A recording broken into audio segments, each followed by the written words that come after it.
হে আল্লাহ, একমাত্র আপনার কাছে আমি আমার দুর্বল কথা জানাচ্ছি, একমাত্র আপনার কাছে আমি আমার অভাবের কথা জানাচ্ছি এবং মানুষের নিকট আমার অসম্মানের কথা একমাত্র আপনাকেই বলছি। হে আর রহমান রহিমিন, আপনি তো প্রতিটি দুর্বল ব্যক্তির রব এবং আপনি আমার রব। আপনি কার কাছে আমাকে ছেড়ে দিলেন? এমন অচেনা মানুষদের কাছে যারা আমার ক্ষতি করতে চায়, নাকি এমন শত্রুর কাছে যাকে আপনি আমার চেয়ে অধিক শক্তি দিয়েছেন?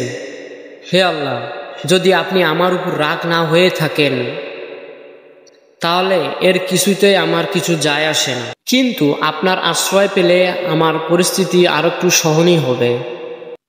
হে আল্লাহ, আমি আপনার চেহারার নূরের কাছে আশ্রয় চাই, যা সব অন্ধকারকে উজ্জ্বল করে দিয়েছে, যা দুনিয়া এবং আখিরাতের সব বিষয়ের সংশোধক।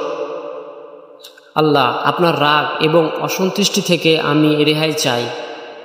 আল্লাহ, এসব কাজ শুধু আপনাকে খুশি করার জন্য করা এবং আপনি ছাড়া কোনো শক্তি নেই, কোনো ক্ষমতা নেই।